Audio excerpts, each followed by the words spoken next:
찬양. 네. 사인 주시면 시작하겠습니다. 네. 할렐루야. 우리 친구들 그리고 우리 모든 선생님들 예배하기 위해서 각자 자리에 모인 모든 분들 주님의 이름으로 환영합니다. 오늘 이 시간 예배할 때 정말 제자들을 만나 주셨던 그 예수님의 은혜 그리고 하나님의 은혜를 우리 모두 다 동일하게 체험할 수 있는 이 시간 되기를 간절하게 또 소망하고 기대합니다. 기도하고 오늘 예배 시작하도록 하겠습니다.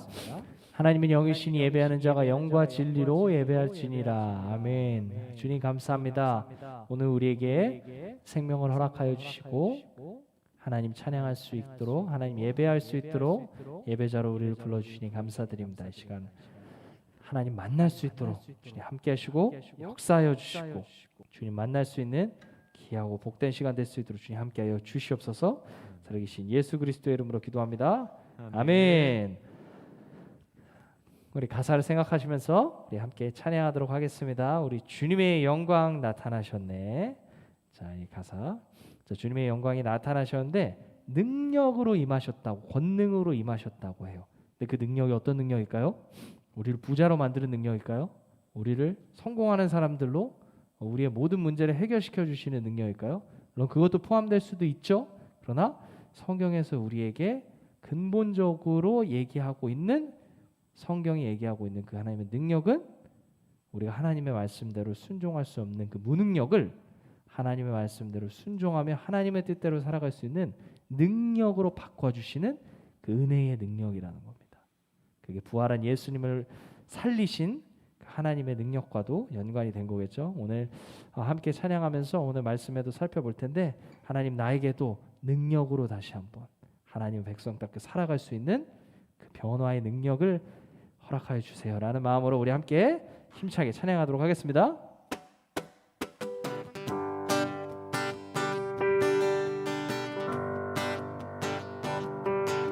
주님의 영광 나타나셨네. 권능으로 임하셨네. 죽음에서 날 살리신 주 성령, 놀라우신 주 하나님. 다시 한번 주님의 영광 나타나셨네. 권능으로 임하셨네. 죽음에서 날 살리신 주 성령, 놀라우신 주 하나님. 할렐루야. 주의 나라가 눈먼 자는 눈을 뜨며 할렐루야 임하소서. 저는 자는 걷게 되리. 나는 선포하리. 나라의 왕 예수 주의 나라 임하시네. 주님의 영광 나타나셨네. 권능으로 임하셨네. 죽음에서 날 살리신 주 성령, 놀라우신 주 하나님. 우리 다시 한번 해볼까요? 주님의 영광 나타나셨네. 권능으로 임하셨네. 죽음에서 날 살리신 주 성령, 놀라우신 주 하나님. 할렐루야. 할렐루야. 주의 나라가 눈먼 자는 눈을 뜨며 할렐루야 저는 자는 걷게 되리. 나는 선포하리. 나라의 왕 예수 주의 나라 할렐루야 주의 나라가 아멘 할렐루야 주의 나라가 눈먼 자는 눈을 뜨면 할렐루야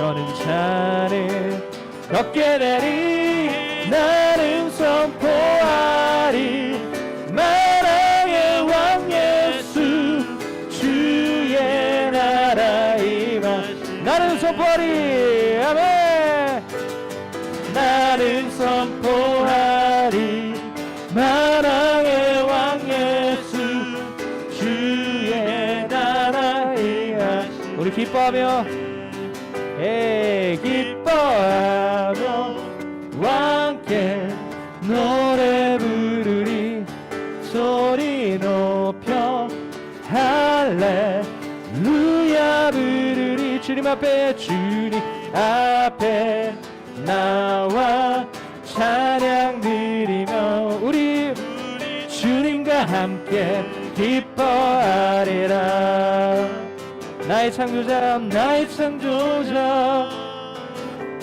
나의 구원자 가장 귀한 나의 예수님 찬양합니다 나의 치료자 나의 선한 목자 되신 주 예수 나의 주 찬양하니 우리 다시 한번 기뻐하며 기뻐하며 왕께 노래 부르리 소리 높여 할렐루야 부르리 주님 앞에 나와 찬양 드리며 우리 주님과 함께 기뻐하리라 나의 창조자 나의 구원자 가장 귀한 나의 예수님 찬양합니다 나의 치료자 나의 선한 목자 되신 주 예수 나의 주 찬양하리 마지막으로 나의 창조자 나의 구원자 가장 귀한 나의 예수님 찬양합니다 나의 치료자 나의 선한 목자 되신 주 예수 나의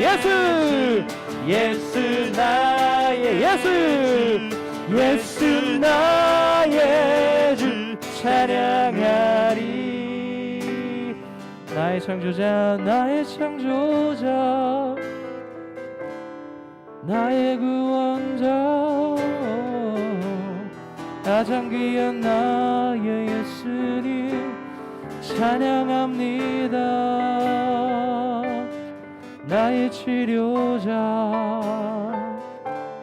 나의 선한 목자 되신 주 예수 나의 주 예수 나의 주 예수 나의 주 찬양하리 아멘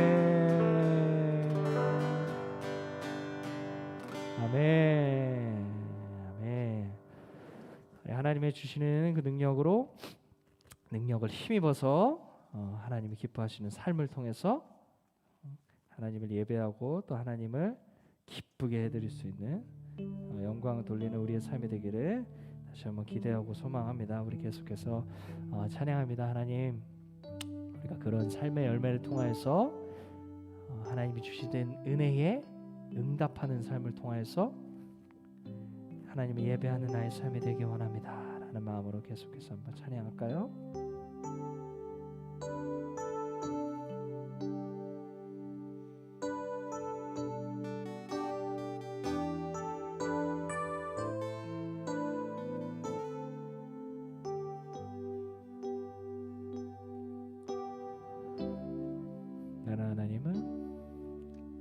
나는 하나님을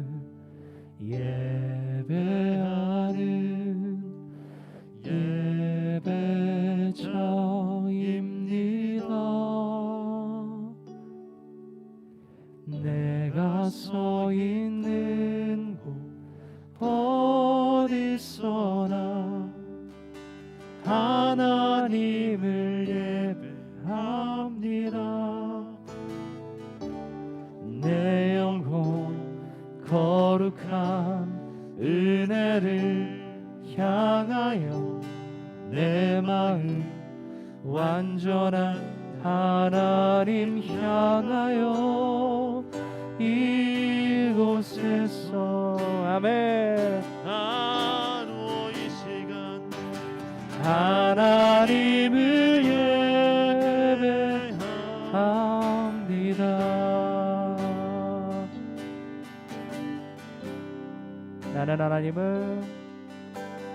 나는 하나님을 예배하니 예배자입니다.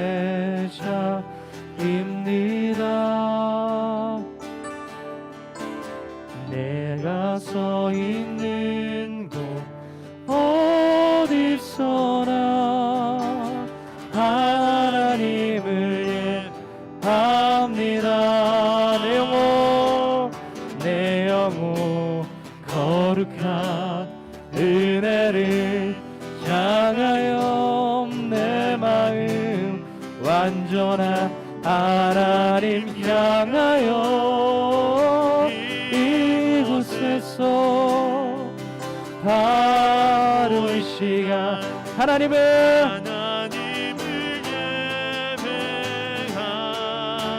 우리 내 영혼 거룩한 내 영혼 거룩한 은혜를 향하여 내 마음 완전한 하나님 향하여 이곳에서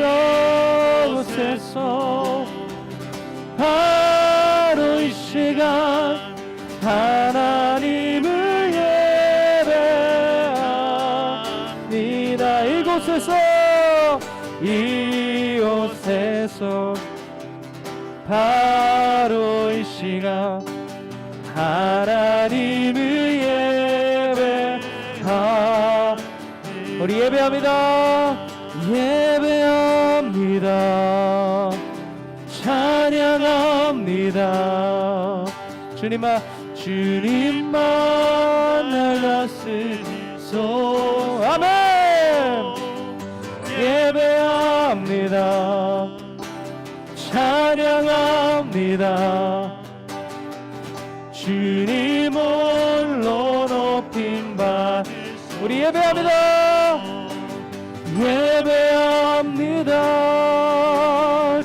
찬양합니다.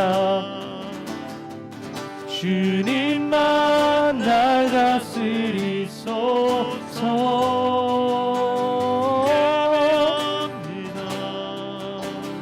찬양합니다. 주님 홀로 높임 받으소서. 내가 걸어갈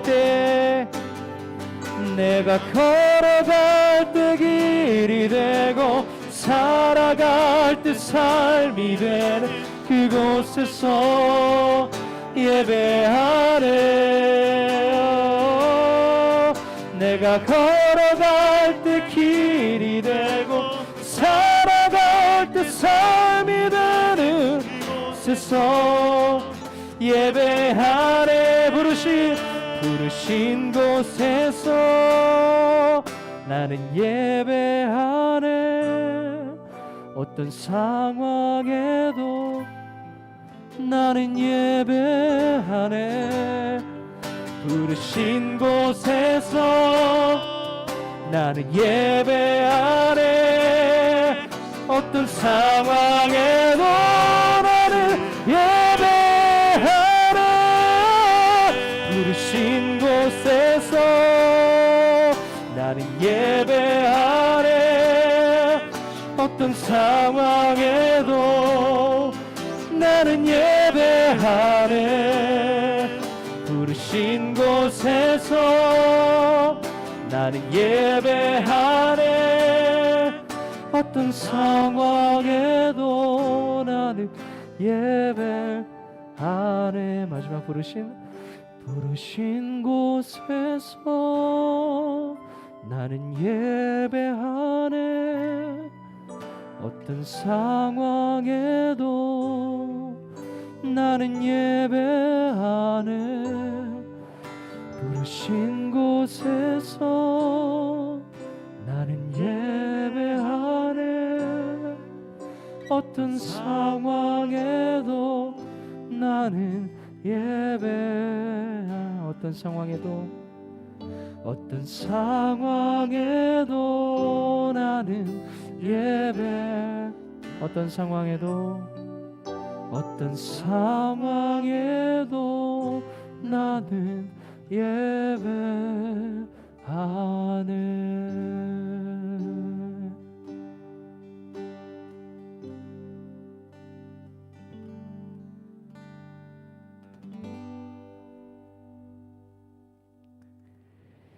주님 감사합니다. 우리가 방금 고백했듯이 어떤 상황에도 하나님을 예배하고, 그리고 무엇보다 내가 원하는 대로만, 내 생각으로만, 내 감정을 따라서, 내 상황을 따라서 하나님을 예배하는 것이 아닌 하나님이 원하시는 바를 행할 수 있는, 그러함으로써 하나님을 예배하는 나의 삶이, 우리 모두의 삶이 될 수 있도록 주님 함께하여 주시옵소서. 아멘. 살아계신 예수 그리스도의 이름으로 기도합니다. 아멘.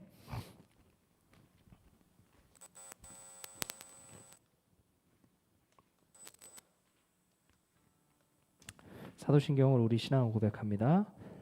나는 전능하신 아버지 하나님 천지의 창조주를 믿습니다. 나는 그의 유일하신 아들 우리 주 예수 그리스도를 믿습니다. 그는 성령으로 잉태되어 동정녀 마리아에게서 나시고 본디오 빌라도에게 고난을 받아 십자가에 못 박혀 죽으시고 장사된 지 사흘 만에 죽은 자 가운데서 다시 살아나셨으며 하늘에 오르시어 전능하신 아버지 하나님 우편에 앉아 계시다가 거기로부터 살아있는 자와 죽은 자를 심판하러 오십니다.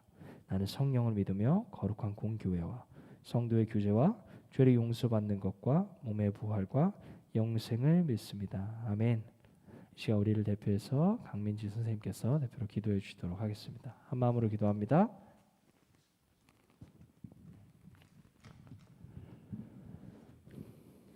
사랑의 하나님, 오늘도 소년부 예배 드릴 수 있게 하심에 감사드립니다. 코로나가 심한 가운데 비록 비대면으로 예배드리지만 각자의 자리에서 온전히 예배드릴 수 있게 해주세요.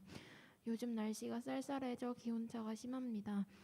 수년부 아이들과 선생님 그리고 전도사님 감기 안 걸리게 건강도 지켜주시고 가는 곳마다 주님께서 늘 동행하여 주세요.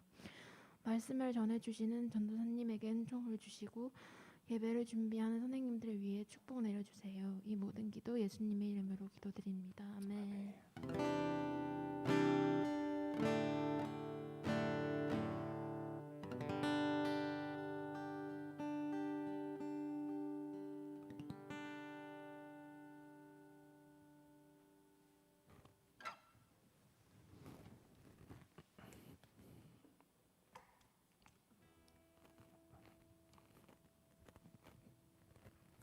감사합니다. 네, 오늘 말씀 보도록 하겠습니다. 오늘 하나님께서 우리에게 주시는 말씀은 로마서 3장 23절에서 28절까지 말씀입니다.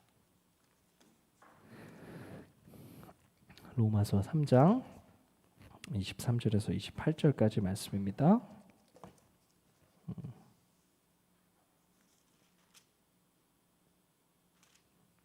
전사님이 가진 성경으로 신약 성경 243페이지 있습니다.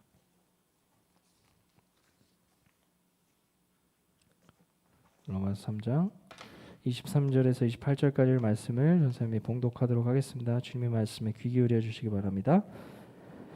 모든 사람이 죄를 범하였음에 하나님의 영광에 이르지 못하더니 그리스도 예수 안에 있는 성령으로 말미암아 하나님의 은혜로 값없이 의롭다 하심을 얻은 자 되었느니라. 이 예수를 하나님이 그의 피로써 믿음으로 말미암는 화목제물로 세우셨으니 이는 하나님께서 길이 참으시는 중에 전에 지은 죄를 간구하심으로 자기의 의로우심을 나타내려 하심이니 곧 이때 자기의 의로우심을 나타내사 자기도 의로우시며 또한 예수 믿는 자를 의롭다 하려 하심이라. 그런즉 자랑할 때가 어디냐 있을 수가 없느니라. 무슨 법으로냐 행위로냐 아니라 오직 믿음의 법으로니라. 그러므로 사람이 의롭다 하심을 얻는 것은 율법의 행위에 있지 않고 믿음으로 되는 줄 우리가 인정하노라. 아멘. 이것은 하나님의 말씀입니다. 하나님께서 오늘 이 말씀으로 우리에게 은혜 주시기를 간절히 소망해 봅니다. 잠깐 기도합니다. 주님 감사합니다. 오늘 이 시간 하나님의 말씀 듣고자 합니다. 말씀 듣고 이해할 수 있는 지혜를 허락하여 주시고 무엇보다 그렇게 살아갈 수 있는 하나님의 능력을 다시 한번 허락하여 주시옵소서. 살아계신 예수 그리스도의 이름으로 기도합니다. 아멘. 아멘. 오늘 말씀 보겠습니다. 오늘 말씀은 무가치한 자들에게 주시는 선물이라는 제목으로 오늘 말씀을 보도록 하겠습니다. 여러분 무가치하다는 뜻이 무엇인지 아시나요? 가치가 없다는 거예요. 쉽게 말하면. 근데 선물을 주는데 누구에게 주는 거냐? 무가치한 사람들에게, 받을 자격이 없는 사람들에게 선물을 준다는 겁니다. 자, 로마서죠. 근데 로마서가 드러내는 것이 바로 이 내용이라는 거예요. 그러니까 로마서는 여러분 누가 썼죠? 이것도 바울이 쓴 거예요. 서로 끝나니까 편지라고 했겠죠? 로마에 보내는 편지인데 로맨스라고 그냥 이제 영어로는 나와요.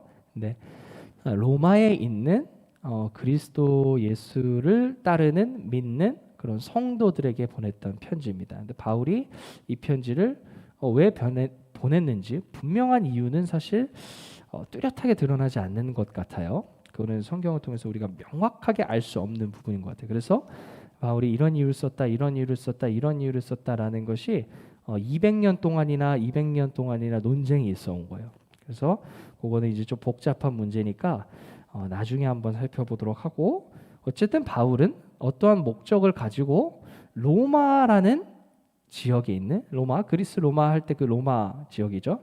로마에 있는 그리스도를 믿는, 예수님을 믿는 사람들에게 편지를 보낸 겁니다.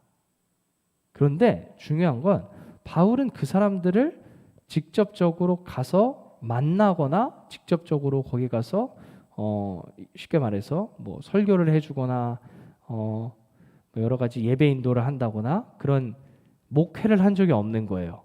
그런 사람들에게 편지를 쓴 겁니다. 그러면 굉장히 또 더욱이 중요한, 정말 이것만큼은 꼭 해야겠구나라는 핵심적인 것들만 썼겠죠. 그 내용이 뭐냐? 바로 이 로마서가 드러내는 거는 가장 중요한 것이 하나님의 하나님 되심을 이야기하는 겁니다. 뭐라고요? 하나님의 하나님 되심에 대해서 이야기해주고 있는 거예요. 로마서에 보면은 우리가 어릴 때부터 성경 학교 때부터 많이 외웠던 그런 구절들도 많이 나와요. 그런데 로마서의 전체적인 맥락을 살펴보면은 가장 중요한 게 뭐냐면 주인공이 누구냐? 예수님보다 하나님이에요. 예수님은 또 무조건 뭐 주인공이시긴 한데 더 주도권을 잡고 있는, 바울이 집중해서 드러내고 있는 가장 핵심 주인공은 하나님이라는 거예요. 근데 하나님을 어떤 식으로 표현하냐? 하나님이 바로 하나님 되심은 하나님의 하나님 되심. 근데 하나님의 하나님 되심이 어떻게 되냐? 바로 무가치한 자들에게 선물을 주시고, 그 선물이 바로 어떻게 되냐? 가치 없는 자들을 가치 있는 사람들로 변화시키는 능력을 주시는 하나님이라는 거예요. 그게 로마서가 드러내는 핵심입니다. 그 하나님이 결국 무엇을 하신다? 새롭게 우리 인간과 인류를 창조해 나가시는 하나님이시다. 그래서 하나님의 새로운 창조, 하나님의 새 창조를 이야기하고 있는 거예요. 로마서. 그걸 놓치면은 로마서에 있는 것들을 다 파편적으로만 보고 이해가 안 갑니다. 하나님이 이런 하나님이라는 것을 로마서는 계속해서 드러내고 있는 거예요. 그 이해를 가지고 오늘 구절도 성경 구절을 읽어야지, 그거를 이해하지 않고 나서 읽게 된다면은 그냥 그저 아이고 예수님께서 우리를 위해서 죽으셨구나, 나를 위해서 십자가에 못 박혀 죽으셨구나, 이제 예수님을 믿으면 나는 이제 구원을 얻고 저 천국에 가겠구나, 이런 1차원적인 얘기가 아니라는 거예요. 하나님이 어떤 분이신가를 드러내시는데 무가치한 자들에게 선물을 주시는 하나님이란 거예요. 자, 그런데 이게 어느 정도로 충격적이고 중요한 것이었냐면은 우리는 그럼요 전도사님 그 당연한 거 아니에요?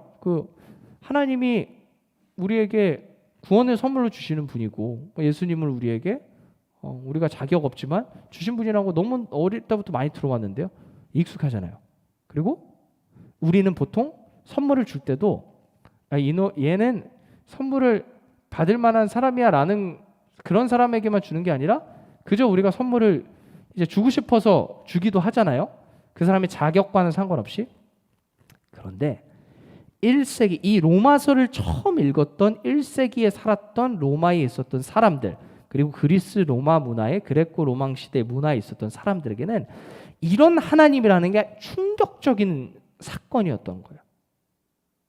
그래서 전 선생님이 잠깐 설명을 해줄게요. 왜? 여러분 그 노래 아시죠? 울면 안 돼. 그 크리스마스 때보다 우리 불러는 울면 안 돼, 울면 안 돼. 산타 할아버지는 우는 아이에게는 선물을 어떻게 한대요? 안 준다고 하죠. 산타는 선물 받을 자격이 있는 사람에게만 선물을 줍니다. 우는 아이에게는 선물을 안 주죠. 그럼 울지 않는 아이들만 선물 받을 자격이 있기 때문에 산타의 선물을 주는 거예요. 그런데 하나님은 어떤 분이냐? 자격이 없는데 선물을 주시는 분이라는 거예요. 그런데 이 산타 울면 안 돼라고 울면 안 돼 그 가사에서 담고 있는 그 가사 그 내용이 바로 그 당시 1세기를 살았던 그리스 로마 문화라는 지역 로마 문화 안에서 살고 있던 사람들이 생각했던 기본적인 아주 상식적인 그런 개념이자 문화이자 가치였던 거예요. 왜? 그 당시의 사회는 우리가 지금 살고 있는 국가 이런 사회처럼 행정 시스템, 그걸 행정 시스템이라고 하죠. 예를 들면은 우리가 코로나 백신을 맞아야 되는데 탁탁탁 예약해가지고 어디 예약됐습니다라고 막 예약도 되고 맞고 그 다음에 확인하고 하는 그런 여러 가지 것들을 다 행정 시스템이라고 하죠. 그런 행정력을 기반으로 만들어져 있는 사회가 아니라 무엇으로 만들어져 있느냐? 관계를 중심으로 만들어져 있던 사회였던 거예요. 근데 그 관계가 어떤 관계냐? 명예와 수치라는 개념을 중심으로 사회의 근간이 이루어졌던 거예요. 그럼 뭐냐? 명예가 가장 중요한 것이고 명예롭지 않은 삶이 된다면 명예롭지 않은 수치 있는 일을 한다면 수치 있는 일을 하거나 수치스러운 상황이 된다면 수치스러운 상태가 된다면 그 사람의 죽음은 명예롭지 못한 삶은 거의 사회적으로 죽은 거나 마찬가지였다는 거예요. 그래서 이 명예와 수치라는 그런 가치 체계를 기반으로 해서 선물 주고받기라는 풍습이 있었어요. 그것이 사회를 이루던 근간이었어요. 그래서 명예와 수치, 특히 명예를 기반으로 해서 선물 주고받기 풍습이 이루어졌기 때문에 이 사람들은 그 당시 사람들은 선물을 받을 자격이 있는 사람에게만 선물을 주었어요. 즉 다시 말하면 명예가 있는 사람, 선물을 받을 만한 명예가 있는 사람에게만 선물을 주었던 거예요. 그리고 그 명예가 있는 사람에게 선물을 주는 자기 자신도 그 사람과 선물을 주고받기 때문에 합당한 명예를 가지고 있다고 생각했던 거예요. 그러면 이 사람은 선물을 만약 받을 가치가 없다면 절대 선물을 주어서는 안 되는 거예요. 만약 이 사람에게 선물을 준다면 명예롭지 않은 자에게 선물을 준 것이고 나도 덩달아서 명예롭지 않은 행동을 하게 된 거예요. 그러니까 주인은 노예에게 명예롭게 존귀하게 대할 이유가 없는 거예요. 만약에 내가 높은 사람이고 사회적 지위가 이 정도인데 이 사람에게는 선물을 나보다 낮은 사람, 나보다 힘이 없거나 나보다 돈이 없거나 명예롭지 못한 사람 이런 사람들과는 그러니까 내가 봤을 때 선물을 받을 만한 자격이 없는 사람에게 선물을 줄 이유가 없는 거예요. 선물을 주어서도 안 되고 그런 사회였던 거예요. 그런데 바울은 하나님을 어떻게 얘기하냐? 하나님은 자격이 없는 자들에게, 무능력한 자들에게, 무가치한 자들에게 바로 선물을 주신다는 거예요. 그러면 그 당시 사람들이 그게 하나님이라고? 어떻게 그럴 수가 있지? 충격적이었다는 거예요. 선물을 받을 만한 가치가 없는 사람에게 선물을 주시는 게 하나님이라고? 엄청난 충격이었던 거야, 이게. 바울은 그걸 이야기합니다. 그런 선물을 주시는 바로 우리가 믿는 하나님, 너를 살리신 하나님이 바로 그런 분이다. 그러면 여러분 바꾸어 말하면 어떤 걸까요? 선물을 받을 만한 가치가 없는 사람이 만약 그 선물을 받았다. 나는 아무리 봐도 내가 사는 이 시대, 이 사회에서는 난 선물 절대 받을 수 없는 사람인 거예요. 자격이 없으니까, 가치가 없으니까. 근데 그 선물을 받았으면 어땠을까요? 말로 다 할 수 없는 거예요. 정말 감당 못할 선물이었던 거예요.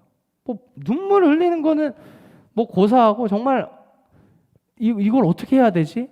충격적인 선물인 거죠. 하나님이 바로 그런 분이었다는 것을 바울이 드러내고 있는 거고, 바울은 그게 바로 하나님의 은혜고 그게 바로 하나님의 능력이라고 얘기하고 있습니다. 무가치한 자들에게 선물을 주심을 통해서 자격 없는 사람에게 은혜라는 선물, 복음이라는 선물을 주심을 통해서 그 무가치한 자들 다시 가치 있는 사람으로 재창조시키는, 새롭게 창조해 나가시는 하나님, 그런 능력을 갖고 있는 하나님, 그 하나님이 바로 우리가 믿는 하나님이라는 겁니다. 한번 볼까요? 진짜 그런지? 로마서 1장 한번 봅니다. 로마서 1장 16절을 봅니다.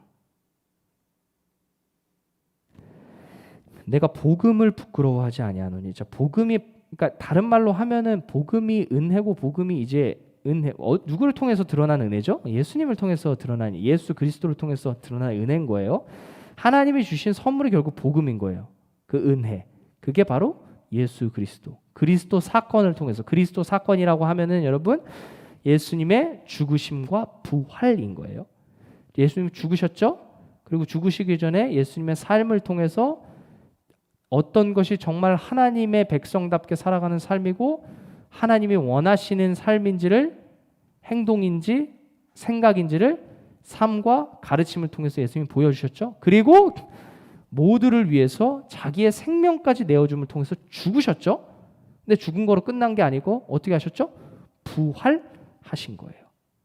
근데 부활이 누구를 통해서 일어난 거예요? 이게 중요해요. 예수님이 스스로 나 부활할래 하고 부활한 게 아니라 성경은 뭐라고 얘기하나요? 하나님이 예수를 살리셨다라고 얘기해요. 그럼 주도권이 누구에게 있는 거예요? 하나님에게 있는 거예요. 그래서 주인공이 하나님이라는 거예요. 특히 로마서에서는 그렇게 나와요. 죽은 자를 부활시키는 능력을 가진 분이 바로 하나님이라는 거예요.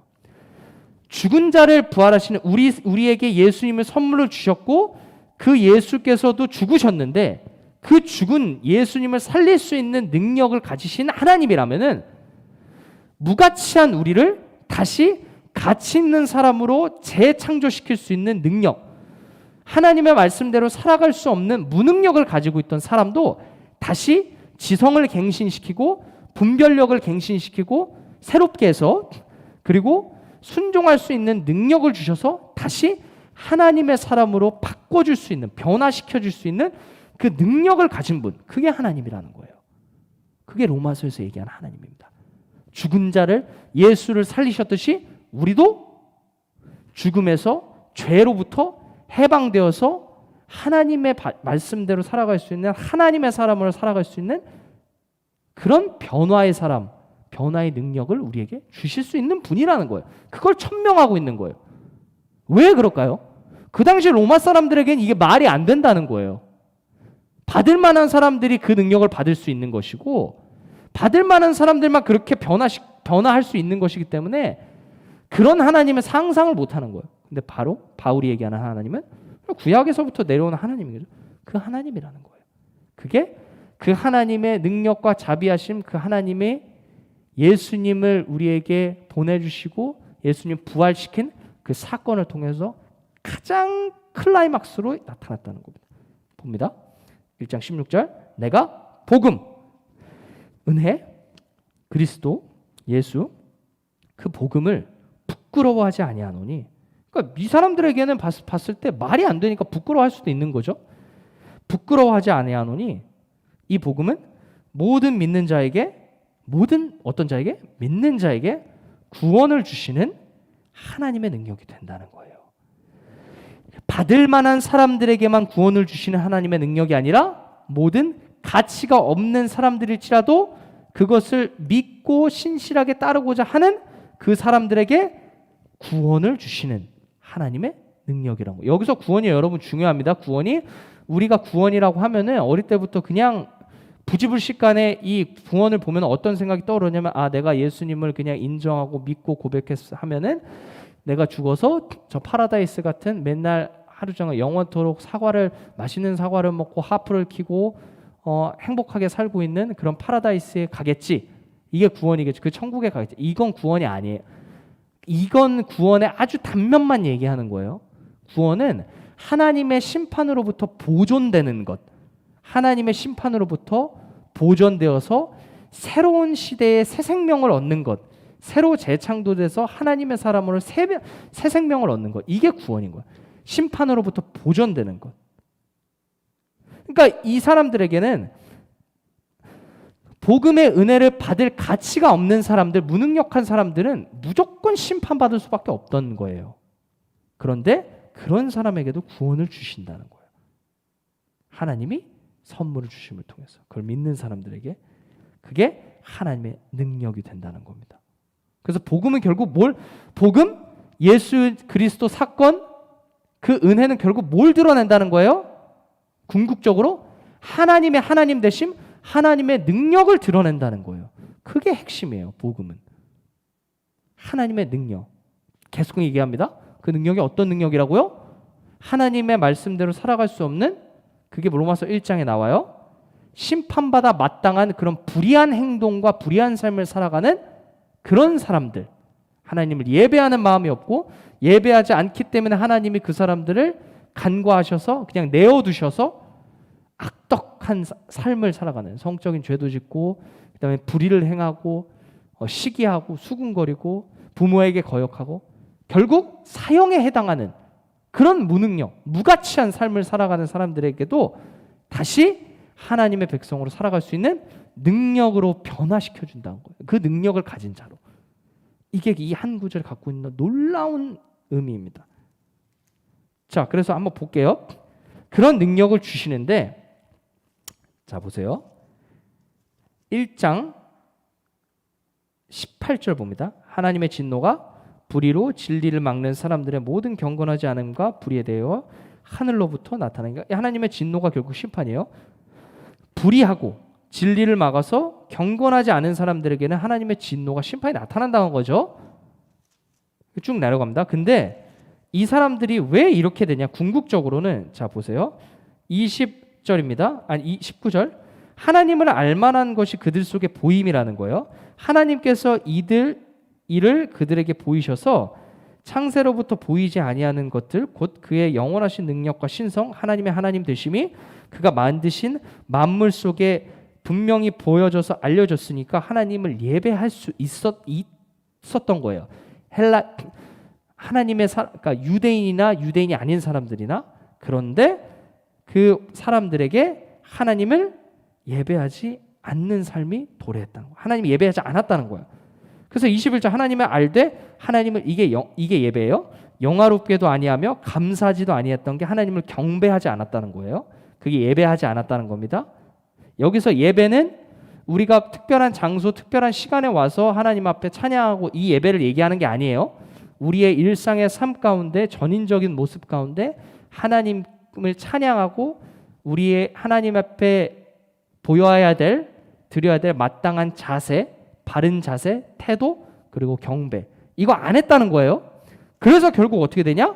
24절. 그러므로 하나님께서 그들의 마음의 정욕대로 더러움에 내버려 두사 그들의 몸을 서로 욕되게 하셨으니, 이런 죄들, 여기 있는 악덕 목록들, 결국 하나님을 예배하지 않았기 때문에 이런 죄에 빠지게 되는 거고 하나님이 내버려 둔 거고, 이런 사람들은 결국 32절 그들이 이 같은 일을 행하는 자는 사형에 해당한다고 하나님께서 정하심을 알고도, 이런 사람은 사형이라는 거예요. 그러니까 심판된다는 거예요. 그러니까 이런 사람들은 결국 그러면 선물을 받을 자격이 있는 건가요? 없는 건가요? 선물 받을 자격이 없는 거예요. 은혜를 받을, 그러니까 은혜라는 단어가 선물이라는 단어의 의미도 갖고 있는 거예요. 그래서 현대적으로 생각하는 그 선물의 의미가 이 당시 1세기에 생각했던 선물의 의미와는 완전 달랐던 거예요. 계속 반복합니다. 전사님이 쉽게.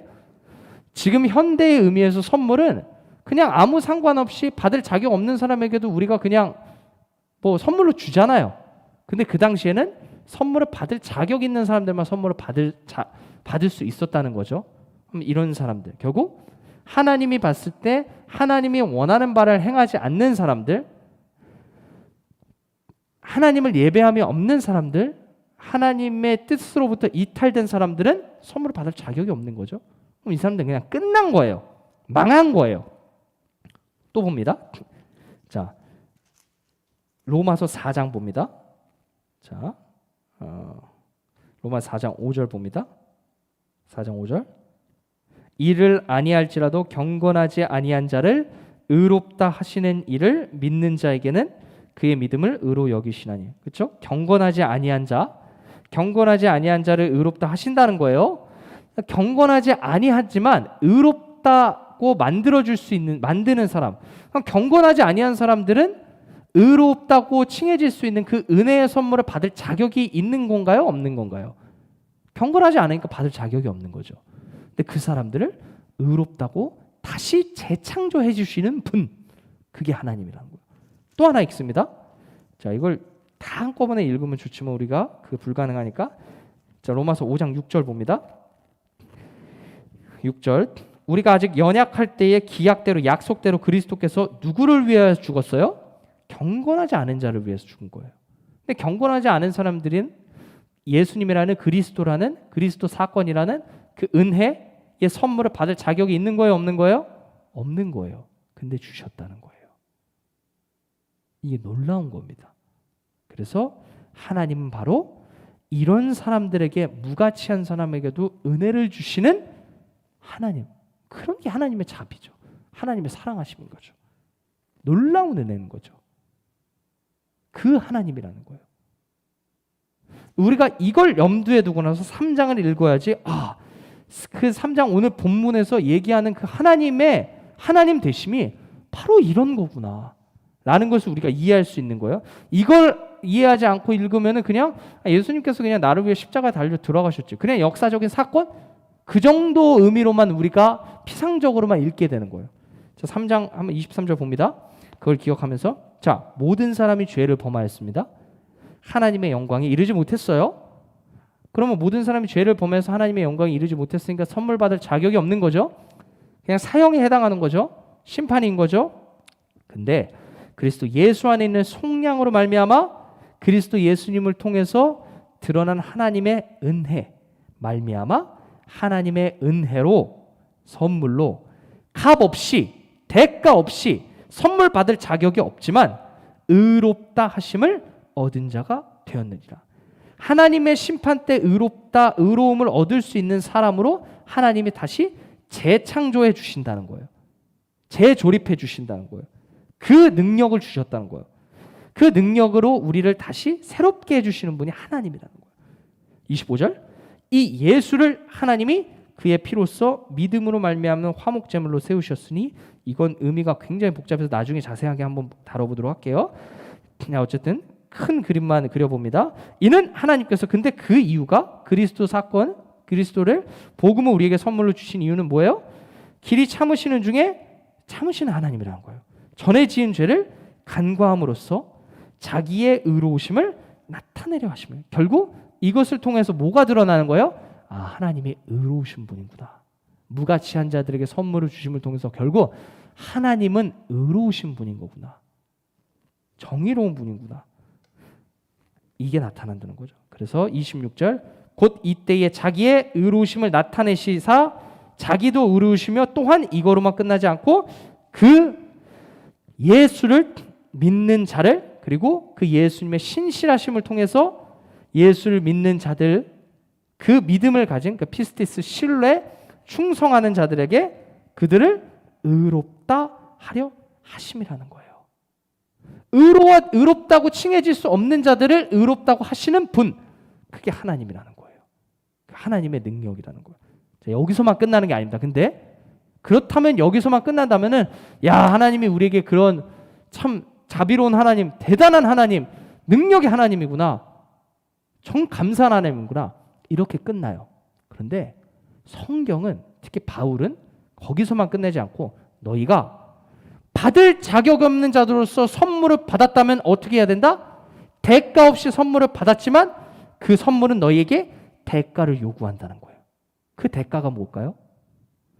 그 자격 없는 사람들이 받은 선물이 우리에게 요청하는 대가, 값, 그게 뭘까요? 그게 바로 율법의 요구대로 행하는 삶이라는 거예요. 그러니까 율법은 나쁜 게 아니에요. 바울이 봤을 때 율법은 나쁜 게 아니라 율법은 선한 거예요. 자, 율법은 선한 겁니다. 자, 한번 볼게요. 이거는 꼭 짚고 넘어갑니다. 로마서 7장입니다. 자, 로마서 7장. 우리가 로마서 다 보면 좋겠지만 로마서 7장 16절만 한번 볼게요. 만일 내가 원하지 아니하는 그것을 행하면 내가 이로써 율법이 선한 것을 시인하노니, 여기도 율법에 대해서 이 12절 볼게요. 12절. 자, 이로 보건대 율법은 거룩하고 계명도 거룩하고 의로우며 뭐래요? 선하다라는 거예요. 바울은 율법을 나쁘다고 얘기하지 않아요. 중요한 겁니다. 율법의 행위로만 율법의 행위로 되는 게 아니다라는 것은 율법이 선하지 않고 폐기해야 될 것이라는 게 아니라 율법 자체는 우리에게 능력을 주는 게 아니라는 거예요. 율법 자체는 우리에게 능력을 줄 수 없기 때문에 우리가 그 율법이 요구하는 바를 행할 수 없지만, 그래서 그 무능력한 우리에게 그리스도 사건을 통해서 예수님을 주셔서 예수의 영을 우리에게 보내주셔서 다시 율법의 요구를 행할 수 있는 사람으로 재창조해 주신다는 거예요. 그럼 율법 자체는 나쁜 게 아니죠. 오히려 하나님이 그 능력을 통해서 어떻게 만들어 주시냐, 율법이 요구하는 바를 다시 세워서 그 율법이 요구하는 것을 우리가 순종하여 열매 맺게 해준다는 거예요. 전사님 말인지 성경인지 한번 볼게요. 자, 31절 봅니다. 자, 28절 봅니다. 자, 3장 28절입니다. 로마서. 그러므로 사람이 의롭다 하심을 얻는 것은 의롭다 하심을 얻는 것, 하나님께 인정받는 것은 뭐예요? 율법의 행위에 있지 않고 그 은혜를 받는 것은 율법을 잘 지켜서 우리가 능력이 있어서 받는 게 아니라 뭐래요? 믿음으로 되는 줄 우리가 인정한다는 거예요. 이렇게 보면 율법 율법이 이게 별로 안 좋은 거로 보네, 이렇게 생각할 수 있잖아요. 하지만 결론 부분에 3장 결론에 뭐라고 얘기하냐, 31절. 그런즉 우리가 믿음으로 말미암아 율법을 파기하느냐, 율법을 없애버리느냐, 우리가 율법을 통해서 하나님께 은혜를 받고 하나님의 능력을 다시 한번 받는 게 아니니까 율법 다 필요 없네, 이렇게 얘기해야 되니? 그게 아니라는 거예요. 오히려 그럴 수 없느니라. 도리어 뭐래요? 율법을 굳게 세우느니라. 아멘. 하나님이 우리에게 율법을 지킬 수 있는, 율법이 우리에게 요구하는 바를 행할 수 있는 능력을 다시 한번 주신다는 거예요. 그러니까 율법은 선하고 율법이 요구하는 바를 우리는 여전히 기억하고 율법의 정신을 우리가 생각하고 가슴에 품어야 된다는 거예요. 그럼 그 율법의 정신이 뭘까요? 자, 읽습니다.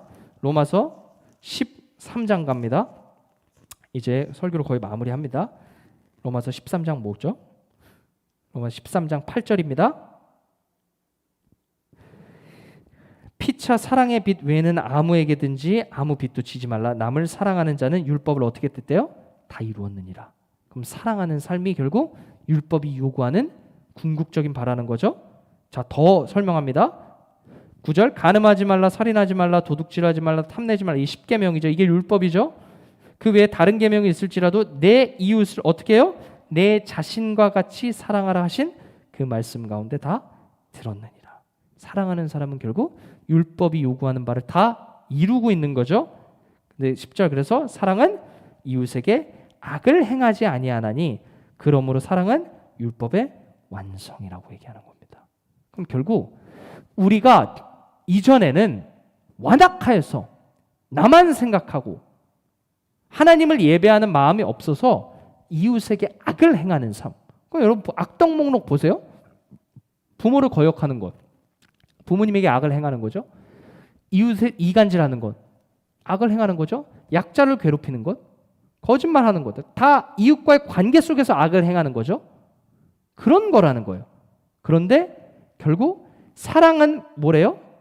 악을 행하지 않는 삶을 살아가는 것이기 때문에 그런 사랑을 하는 사람은 결국 율법의 요구를 이루는 것이고 하나님께서 그 삶을 가능하게 한다? 불가능하게 한다? 가능하게 한다는 거예요. 그렇기 때문에 우리는 의지적으로라도 내가 다른 사람과의 관계 속에서 선을 행하고 악한 일을 행하면 안 되겠구나. 약자를 괴롭히면 안 되겠구나. 더 내어주는 삶을 살아야겠구나.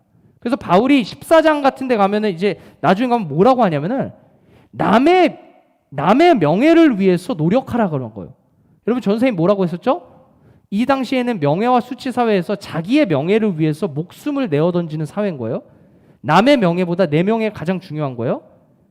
근데 뭐예요? 남의 명예를 위해 살라는 거는 지금 세대를 본받지 말고 예수께서 너희에게 보내주신 것처럼 너는 명예로 사람의 가치를 재단하지 말고 다른 성도가 어떤 사람이냐면은 결국 하나님이 내가 봤을 때 명예롭지 않고 무가치한 사람이라고 보이는 이 사람도 하나님이 가치 있게 그리스도 사건을 통해서 명예롭게 만들어준 사람이기 때문에 평등하고 존귀하게 보라는 거예요. 그렇기 때문에 다른 사람에게 내어주는 삶, 다른 사람을 사랑하는 삶을 살아야 될 의무를 더 가지게 되는 거예요. 은혜를 받은 사람은. 여러분 우리 이런 삶 살고 있나요?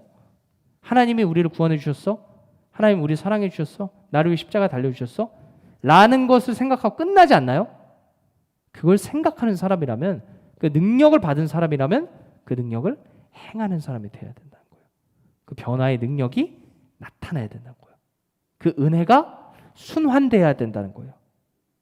그 은혜를 어떻게 순환시키느냐는 다음에 한 번 더 구체적으로 얘기할게요. 우리 한번 봤어요. 고린도 후서 같은 데 봤어요. 물질을 나누는 것. 갈라디아서에도 나와요. 너희가 서로 사랑의 종로를 타서 경제적인 짐을 같이 나누라는 거예요. 가난한 사람들 도우라는 거예요. 지금으로 말하면은 우리는 지금 경쟁 사회에 살고 있는 거잖아요. 그럼 나만 올라가려고 하는 그런 가치관을 가지고 사는 게 아니라 다른 사람과 함께 가는 삶이 돼야 된다는 거예요. 로마서는 더 극단적으로 얘기해요. 다른 사람의 명예를 위해서 살라는 거는 지금의 말로 생각한다면 지금 우리 사회에서 가장 가치 있는 가치가 되는 그게 뭐죠? 그게 돈이죠. 물질이죠. 다른 사람 돈 벌기 위해서 네가 노력하라는 거예요. 말이 안 되는 거예요, 사실. 상식적으로 납득이 안 되는 거예요. 근데 바울을 통해서 주신 하나님의 메시지는 그거라는 거예요. 그만큼 서로가 서로를 존귀하게 여기고 너희가 재창조된 사람이라면 하나님이 그렇게 살아갈 수 있는 능력을 주셨으니 너네 거부하지 말고 그렇게 살아가라는 거예요. 하나님이 무가치한 자들에게 무가치한 자들을 가치 있게 만들어주는 선물을 주신 것은 그냥 받고 먹튀하라는 게 아니라 받고 그 선물에 상응하는 대가를 지불하며 살아가라는 겁니다. 마지막 한 구절만 읽고 마칩니다.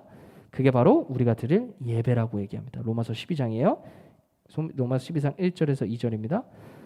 그러므로 형제들아 내가 하나님의 모든 자비하심으로 너희를 권하노니 너희 몸을 하나님이 기뻐하시는 거룩한 산 제물로 드리라. 이게 산 제물이라는 거예요. 이는 너희가 드릴 영적 예배리라. 마땅한 예배라는 거예요. 합당한 합리적인 예배라는 거예요. 영적 신비한 예배가 아니라 잘 번역하면 이걸 그럼 뭐죠? 로마서 1장에서 예배에 실패해가지고 결국 사형에 해당한 거라고 했었죠. 예배하는 마음이 없어서 하나님이 원하는 뜻대로 살아가지 못하게 하나님이 내버려 두셨고 사형에 해당했었는데 하나님이 능력으로 그런 무가치한 사람에게 자격 없는 사람에게 은혜의 능력, 복음의 능력을 선물로 주셔서 어떻게 된다? 이제 하나님이 받으실 만한 예배 드릴 수 있는 능력을 가진 사람이 너희가 됐다는 거예요. 분별할 수 있는 지성의 갱신이 일어났다는 거예요. 분별력이 생겼다는 거예요. 그래서 2절에 뭐예요? 너희는 이 세대를 본받지 말라는 거예요. 이 세대 어떤 세대죠? 이 당시에 전세 계속 얘기한 거예요. 로마 사회, 그리스 로마 사회, 명예와 수치가 근간이 되는 사회, 내 명예를 위해서만 살아가는 사회라는 거. 그거 아니라는 거예요. 너 옆에 있는 모든 사람들, 네가 주인이냐? 네 노예, 너만큼 가치 있는 자라는 거예요. 존귀한 자라는 거예요. 그래서 내어주라는 거예요. 그거 본받지 말라는 거예요. 그 반대. 명예로운 사람들끼리만 끼리끼리 모여서 지 명예를 위해서만 밟고 올라가는 그 세계관, 그거 본받지 말라는 거예요. 오직 마음을 새롭게 함으로 변화를 받아 하나님의 선하시고 기뻐하시고 온전한 뜻이 무엇인지 뭐래요? 분별하라는 겁니다. 그래서 우리는 우리의 삶을 분별하고 어떤 것이 하나님이 원하시는 선한 삶인지, 그리고 전사님 우리가 능력이 없잖아요. 아니라고 했죠? 로마서는 그 무능력한 사람들을 능력으로 변화시켜 주시는 복음의 능력, 순종의 능력을 부여해 주시는 하나님이시라고. 새롭게 창조해 가시는 하나님, 그걸 우리에게 드러난다고 말씀했습니다. 그래서 우리는 하나님의 은혜를 받을 자격이 없는 사람이란 거예요. 전사님 포함해서. 우리에게 근데 하나님의 능력대로 살아갈 수 있는, 하나님의 뜻대로 살아갈 수 있는 그 능력을, 그게 하나님의 백성이 되는 거죠. 허락해 주신 그 하나님의 그 선물에 대해서, 하나님 주신 선물에 대해서 얼마나 우리는 응답하고 살아가고 있는지 한 주간 동안 질문을 던져보기 원합니다. 그리고 한 주간 동안 하나님이 그렇게 살아갈 수 있는 능력을 우리에게 다시 허락해 주셨으니 하나님, 다시 하나님의 뜻대로 사랑의 열매, 어떻게 구체적으로 사랑할지에 대해서 분별할 수 있는 지혜 주세요. 내가 사랑하지 못했고 악을 행했던 것이 있다면 생각나게 해주세요. 그리고 다시 나를 새롭게 해주세요. 그렇게 살아갈 수 있는 한 주간이 되기를 주님의 이름으로 소망합니다. 기도합니다. 주님, 무능력한 사람들을 능력의 사람으로 바꿔주시는, 분별력 있는 사람으로 바꿔주시는, 무가치한 자들에게 선물을 허락해 주시는 그 하나님의 능력, 그 하나님의 사랑, 하나님의 하나님 되심을 한 주간 동안 기억하고 하나님의 선물에 합당하게 응답하며 살아갈 수 있는 우리의 삶이 될 수 있도록 주님 함께하여 주시옵소서. 예수님의 이름으로 기도합니다. 아멘. 우리 예물을 위해서 함께 찬양합니다. 나의 생명을 드리니 주 영광 위하여 사용하옵소서. 내가 사는 날 동안에 주를 찬양하며 기쁨의 제물 되리.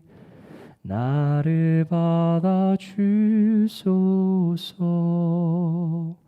주님 감사합니다. 하나님 앞에 빈손으로 나오지 않고 하나님이 원하시는, 하나님께서 우리에게 보여주신 그 삶을 따라 더 내어주는 삶을 살기 위해서 예물을 들고 나왔습니다. 하나님, 나만을 위해서 더 많은 것을 바라는 욕심 많은 삶이 아니라 더 많이 나누고 내어줄 수 있는 삶이 될 수 있도록, 은혜를 순환시킬 수 있는 사람들 될 수 있도록 주님 함께하여 주시옵소서. 예수님의 이름으로 기도합니다. 아멘. 주님 가르쳐 주신 기도로 마칩니다. 하늘에 계신 우리 아버지의 이름을 거룩하게 하시며 아버지의 나라가 오게 하시며 아버지의 뜻이 하늘에서와 같이 땅에서도 이루어지게 하소서. 오늘 우리에게 일용할 양식을 주시고 우리가 우리에게 잘못한 사람을 용서하여 준 것 같이 우리 죄를 용서하여 주시고 우리를 시험에 빠지지 않게 해주시고 악에서 구하소서. 나라와 권능과 영광이 영원히 아버지의 것입니다. 아멘. 아멘. 이것으로 오늘 예배 마치고 삶의 예배 시작하도록 하겠습니다. 여러분, 한 가지 광고 드릴 텐데요. 전도사님이 이제 그 친구들 한번 신방을 또 한번 가려고 해요. 근데 이제 혹시 코로나라 지금 여러 가지 가정의 환경으로 인해서 조금 걱정되거나 조금 꺼려지는 친구들도 있을 수 있잖아요. 그래서 원하는 사람들에게만, 희망하는 사람들에게만 신방을 좀 찾아가려고 합니다. 그래서 선생님들 통해서 한 번 더 광고가 나갈 텐데 설문지를 보내드리면은 거기서 뭐 희망 유무를 쓰시고 그 다음에 뭐 보기 원하는 그런 시간 세세하게 조금 써주면은 전사님이 맛있는 거 들고 찾아가는 서비스로 우리 친구들 얼굴 한번 보러 함께 기도해 주러 잠깐 또 찾아가도록 하겠습니다. 선생님들 통해서 다시 알려드리도록 할게요. 네, 아직 사회적 거리두기 단계 재조정되기 전까지는 이렇게 계속 온라인 예배로 드리도록 하겠습니다. 무엇보다 중요한 거는 항상 늘 정성된 마음으로 함께 하기를 또 바랍니다. 한 주간도 또 행복한 한 주 되기를 위해서 우리 선생님과 전사님이 함께 기도하도록 하겠습니다. 우리 다음 주에 만나요. 하나님께 영광의 박수, 감사의 박수 올리면서 마치도록 하겠습니다. 감사합니다. 다음 주에 만나요.